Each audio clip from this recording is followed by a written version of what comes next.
Hello, and welcome to From Glory to Glory Ministries with Tina Howard.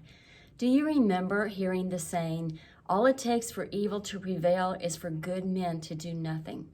It's very real. So today, I need you to take a step of action to help preserve life.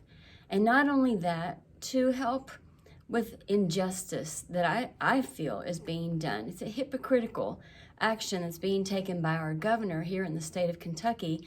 Here we are in the COVID-19 crisis, and he has asked that all elective surgeries be stopped, and yet abortions are continuing.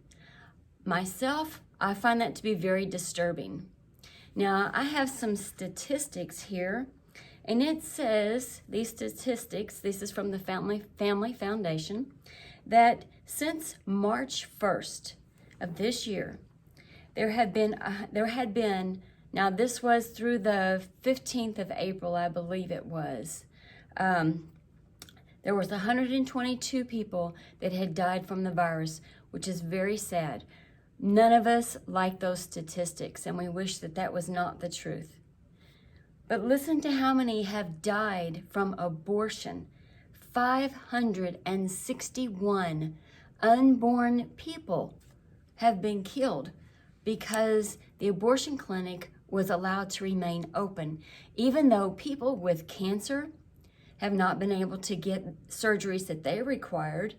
People that have had issues with their teeth have not been able to go see a dentist. People with eye issues can't see their optometrist. People that need to go see a chiropractor for their back cannot go because those offices have been closed by our governor, yet abortions continue. I find this to be unjust, and I can't stand by and do nothing.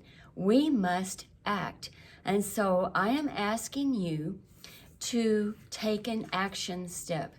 If you go to the Family Foundation website or the Facebook page, there is a form, a petition that you can sign asking the governor to let Senate Bill number 9 live. Now, this bill is giving our Attorney General, Daniel Cameron, it is giving him authority to enforce abortion laws. That way, they could be closed down right now. That is non-essential. That is non-essential surgery that's going on, killing all those babies. And also, it would allow for those babies that have been aborted but lived through the process to get medical care. That's what Senate Bill number 9 is about. So I'm asking you, and it will be in the drop-down box, the address for the Family Foundation that you can go sign that petition that will go to our governor so that he does not veto that bill. Amen. This is very important. Very, very important.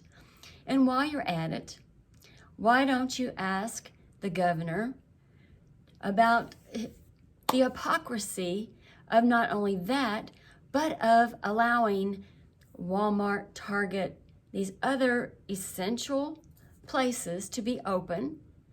And that if we go into those places, which I do, I go to the grocery store, and I don't have to be quarantined for 14 days because I go to the grocery store. But yet, because some people went to church on Easter Sunday, they have to be quarantined for 14 days. I see that as an act of hypocrisy, injustice that's going on in our government. And you know, we are to be submitted, but there comes a point where we have to rise up.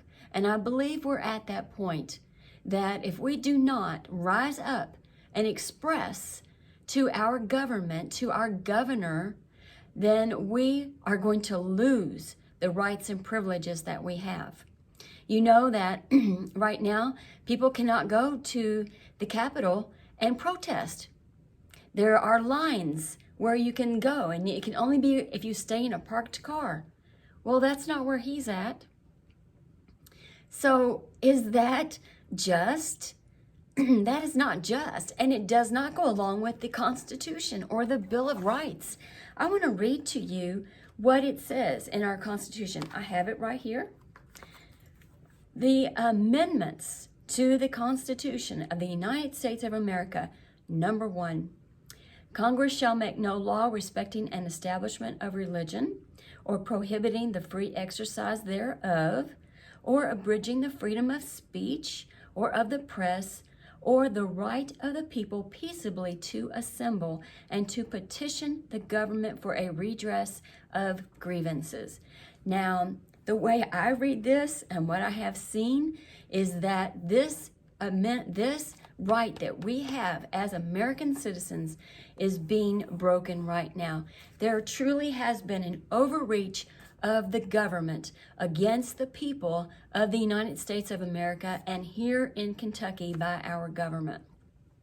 So I'm asking you, if you're in agreement with that, then send an email to your governor and let him know that you are not a fan of that you see that as an injustice and you want that to be taken care of, that we have the right to peacefully assemble to protest if we don't like what's going on.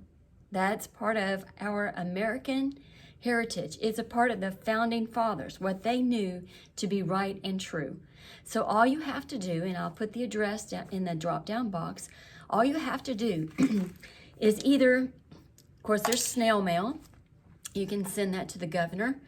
But there's also a quicker way, which is if you go to governor.kentucky.gov, G-O-V, you can fill out a form, and it'll ask your name and address and all that information on there.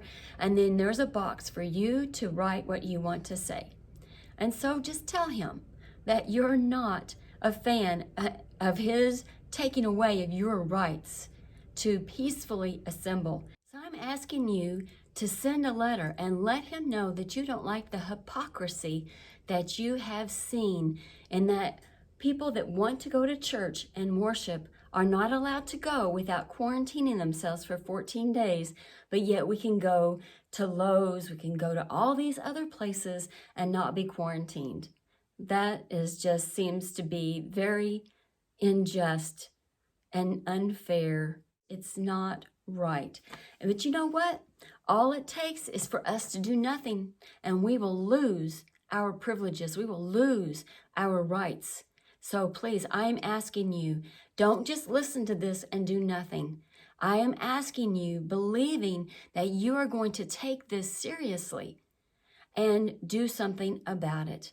That you are going to call the governor's office, you're going to write, send an email, express. Now, let's not be nasty. We don't have to do that.